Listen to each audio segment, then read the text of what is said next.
Hello and welcome to the Wiltshire Caravans handover video for this 2014 Xplore 574. People who've watched these before know I usually go around to the back to start and just explain everything. As always, I've unlocked as many of the lockers as I can just for ease of use on this caravan video. Starting at the back, so we've got grab handles. Very useful to move these about. They're quite a lightweight caravan, so that's not too difficult to do. And we've got the light clusters, so that's your reverse light down there, indicators, running lights and brake lights. Okay, space for your number plate and the corner steadies for the back. Okay, and of course that most important bit there. All right, first thing we get to is the toilet area on the offside. So this is the where we have to empty the cassette. You'll know it needs emptying because there's a light that comes on inside the bathroom to show you when the cassette is full. This particular part at the top, this is for the pink fluid, or whatever fluid you use for the rinse out. It's quite difficult to get anything in there, so I use an old 2-litre pop bottle, put the required amount of pink fluid in, then dilute as per the manufacturer's instructions, and then just pour that straight in there.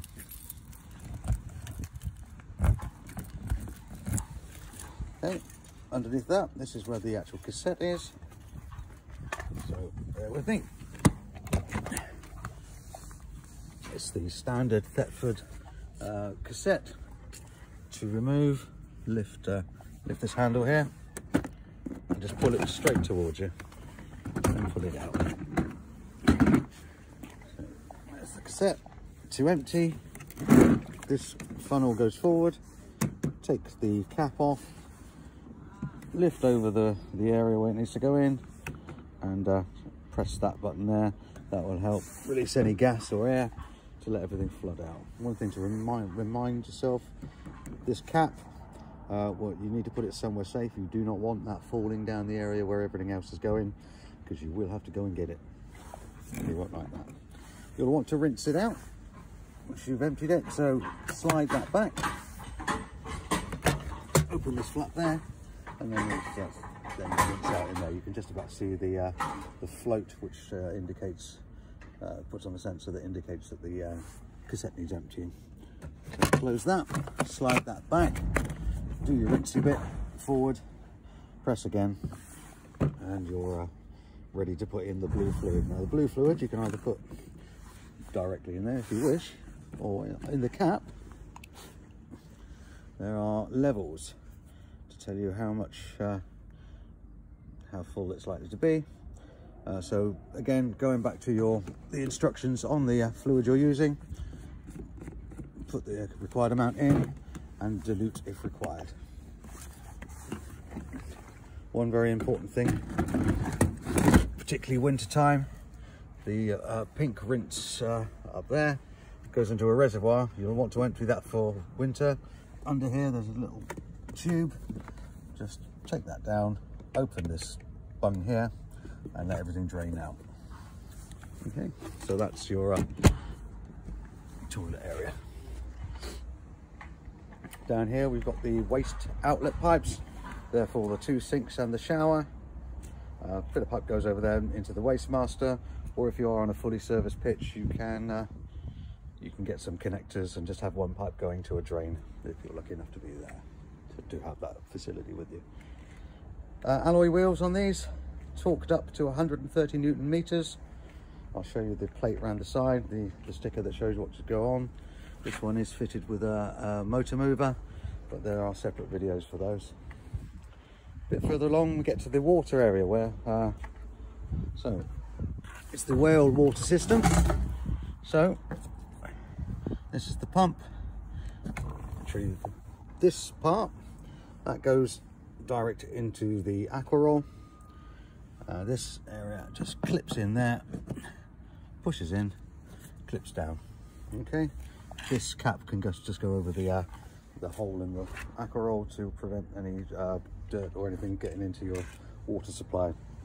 As you can see, I've got this in the position where if you are emptying or refilling, sorry, your aqua roll, so this doesn't go onto the floor, there's a little cutout there. Okay. Next along, if you're using gas to heat the caravan, for the heating and the hot water, that's the exhaust vent for that. Here is corner steady again, so the front corner steadies. It does come with the leg winder. So at the front, more grab handles, again, for moving the caravan around. And we've got the gas locker. Area for 2 gas bottles and other bits and bobs. Try not to overfill it. This is actually set up with the propane pigtail, as we call them, the pipe. But yeah, don't overfill these. I only say that because of the, you know, worries about nose weight. Running's on the BPW chassis. We'll show you how to unhitch and hitch up the owner when they come to collect. So moving down to the near side, got the battery locker. Oddly enough, contains a battery. And there's your electric hookup. You just see behind, that's where the isolator for the motor mover goes. Again, that's another video, but it's put there to prevent you being able to activate the motor mover while you are still plugged in. Right, so I was talking about the sticker earlier on. So on here, you can just see that. So it tells you what the model is, the mass in running order, so that's empty, but with a couple of gas bottles. And then it's got the maximum plated weight of 1310 kilograms, tyre size and tyre pressure. Pressure on this one is 57 psi. So it's high, but that's what's required for on this single axle. Then the door and the awning light, there's the antenna for the TV and the radio. Stable doors, and then you've got here the vents for the fridge and the freezer part. Got the running lights up there. This one's got an awning rail protector inside it, so that keeps that nice and clean. Next stop, inside. Right. We'll just go in. I'm going to try and do this all in one take, because I'm aware that the sound quality when we stop the videos and restart, for a while it goes very quiet. So just a quick look around. This is obviously the lounge area, and you've got the kitchen part. There's all the controls for your heating and hot water, microwave integrated in, cooker. There's your fridge, freezer. You see, this is the bedroom area, the twin single beds, nice and comfy mattresses. And just going through into the bathroom. Sorry about the picture. Going to the toilet. Sink with mixer tap. And a nice sized shower area. But we'll go back later on into a bit more depth of those. See, there's lots of cupboards in here. Over the beds. Nice big cupboard wardrobe here. In here we've got a freestanding table. And cupboard space at the front as well. Okay, so let's I'll just really turn everything off, and then we'll show you the controls. Nice and simple on these, very easy to use. So this is the main control. I'm going to turn everything off to start with. Right, so not surprisingly, the master switch is the master switch. So that turns on the main power. Any light switches that have been left on will then turn on at that point. Any others come on with the lights. Okay. Awning, that's not an automatic awning, sad to say. That's just the light for the awning. And then the pump is for the water pump. If I turn that on, you'll probably hear it whirring. Yeah, just about. Turn it off quickly because there's no water in the barrel. Well, it's not in the barrel, so obviously that would cause a little bit of an issue. So, being in the UK, most important, heating. Now over here are your heat controls. We've got the water heater and the space heater. I do love that term, temperature wise, everything. So for the water heater, if you're running on gas, turn it on to gas. If you're on a site that's got electric, I would use the electric. You can either go on one for it'll warm things up, but quite slowly. It's not the quickest, but it'll do it. But put it on to 2 to boost up the water to the correct temperature rather quickly. Now, there's no regulator on the temperature of the water. It is hot. So when you are using the taps, make sure you're using the mixer tap sufficiently well to avoid scalding yourself. Okay, next part, the space heater. All right, currently it's on that's the off position. You've got the option of just running the fan. So all that will do is circulate. You can just hear it coming on now. That will circulate the air at the current temperature. So in the summer, it can circulate the air around, which is quite nice. You've got the option of turning it on to use gas. Well, we haven't got any gas connected, so we're not going to do that. So the options are running the heating on level 1. Again, that will take a while for everything to heat up. Onto 2, so giving you more power to the heating. And then you've got maximum power, is when you're really giving it some beans to warm it up rather quickly. If you are on a site which is limited, well, they're all limited with the amount of electricity you've got, most of the time I would say 2 will be more than adequate. And then for the temperature, room temperature, very simple, just turns around and to change the temperature to get it to whatever you need. So there's no thermostat as such, well, there's no thermometer to tell you how warm it is. Obviously, you'll get used to it as and when over time. Okay, and of course 2 230-volt sockets, kettle and toaster, whatever, and a light switch for the kitchen part. Right, underneath this bench is something very important I need to show you. There's the water heater under there, but that yellow tap, that is your drain down tap. Again, particularly for winter, make sure that tap is in that position to allow all water to drain out of the water heater and the taps. Make sure the taps are on as well, so that will drain all water out of the caravan. Now, when you want the water to come back in, the tap needs to be put to the horizontal position. Now water will come in through from the aqua roll outside. There's a water filter. You can see some ducting for the hot air there. On the other side, it's got some storage space there, but here, I'll show you more clearly down here. If I can open it. This is where the breaker switches are and your fuses. So if you come in, turn the master power on, nothing happens, first place to check is there, or on the pole or wherever you are.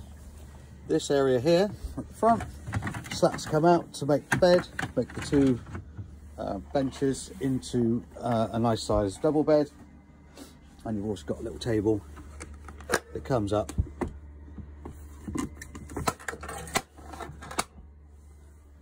for your cup of tea in the morning, or your glass of wine at night. It's entirely up to you. I'll leave it for now. And right, so lots of cupboard space in this one. You've got your radio, so there's a radio and CD player. It's also got USB connectivity and an auxiliary input. That's for the aerial, the TV aerial and radio aerial, as I showed you from outside. And then you've got sort of individual lights under here. A few of these little lights dotted about. And on that side, also got a little strip light at the front. And also you've got a 230-volt socket down in the corner. Okay, so blinds, etc. So the blinds, you've got fly screens and blackout blinds. Now, when you take these back up, make sure you hold on to them because there's quite a spring on them. So let them up quite gently. Because it's a large front window, single front window, you've got just the one screen, fly screen, and blackout blind. Again, just be careful. The same blinds are on all the windows. window catches themselves, standard catches, literally open as such, open up, and then tighten this to keep them open.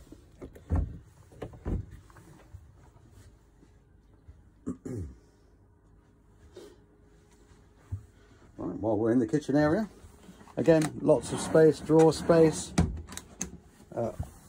Under the cooker, you've got a couple of gas isolators, so if you're using butane, if you're using propane, I would say just turn it off at the bottle. But these are for the cooker, so for the hob and for the oven. It's an oven grill, the Thetford Duplex. So oven grill, very, very shiny. It doesn't look like it's barely been used, this one. Spark, and obviously set the temperature of whether you want it on the grill or on the oven. The burner itself, 3 gas burners. Again, very, very clean. Don't look like it's hardly had any use, if any. And there the knobs are there. Make sure that the glass is fully up before you ignite. And again, wait for everything to cool down before you put the glass down, please. Microwave to microwave, I'm not going to teach you how to use that. It's quite standard, straightforward. Again, kitchen space, an area for your plates and mugs. That's the isolator for the microwave. Other side, already showed you the cupboard, but underneath that is the fridge, the Dometic fridge. To power it on, press power. It's currently lit, the blue light is shining up on the electricity. That's because we're plugged into the mains. You can run this on gas. It's beeping because we've got no gas connected. You can also run on your car alternator and battery. Let me just go back to electric. So with the car alternator side, if you've got a 13 plug or 2 7 pins, as long as the fridge is already cold, it is possible to keep that, maintain the temperature of the fridge. It will not cool it down from the start. So if you're in storage, chances are on the way up to wherever you're going, it's not going to be of any use. But on the way back, after you've had it on for a while, you will be able to keep everything cool. Okay. And while we're talking about the temperature, this is the button to press to change the temperature in the fridge. I'll open it up, just give a quick brief look inside. It's a fridge with a freezer compartment. So you can have some ice for your gin and tonics, or your Bacardi and Coke, or of course your ice creams from in the summer months. Right, twin beds, both got lots of storage underneath. That doesn't, like I say, doesn't mean to say you have to fill up everything with lead weights. Please don't do that. Bearing in mind you have a maximum weight to go to. On this one it was 1310. So yeah, lots of storage. Keep chairs, well, anything you like under there. It should be your caravan. Going into the bathroom. Sorry about the reflection. There I am again. So here's the toilet, standard, like I say, Thetford toilet. That is where the light will shine. Will come on if the cassette needs emptying. That will probably be just before you go to bed. You can sort of work on you'll get your own schedule or routine. We have just before wine o'clock, I'll go and empty the toilet, just so we've got the rest of the night not to worry about it. To use the flush, that little blue button there. Now, the toilet itself, there it is. Right, when you've done what you need to do and need to empty it, open that flap. That'll just open the flap within the cassette. You can't really see that in this light, but then make sure you close it again after you finish, only because you won't be able to take the cassette out from where it is if that is still open, and you may think, oh, why is it a bit stuck, and try to pull too hard and break it. Okay, cabinet space in there, sink with the mixer taps. As you can see, they're open because we had made sure all the water was drained out. And like I say, shower, light in the shower, etc. Now, shower door. When traveling, make sure it is in this position. This is clipped in, so when you're traveling, it's not going to flap about at all. Obviously, when you're ready to have a shower, take it off, but make sure it's in that position when you're traveling. That's the most important thing. Okay, only other real things to show you, particularly, obviously we've got some roof blinds. So these have got fly screens, blackout blinds. To open these, I'm not going to be able to do it because I've only got one hand available, but pull these in on both sides and then lift up. Okay, the other one is slightly different. Again, it has the squeaky fly screen and blackout blinds, but this one I'm not going to open it again because it's wet. Push that button, bring that down and slide it across. Only thing to remember, please close them before you're about to travel. Otherwise you will yeah, you'll know about it. Pretty much this is everything of how to use the Xplore 574. It's a fabulous little caravan. Let me just turn that off. Before turning off the master switch, turn off your heating for about 5 or 10 minutes. You'll hear it running down. Well, you'll hear it continuing for a while, and then it will stop. You won't hear the fan anymore. Then you can turn the master switch off. Otherwise, you might have to reset the system. It comes with a full set of instruction books for everything. If you do get stuck on anything, please do give us a call. 01373 752 100.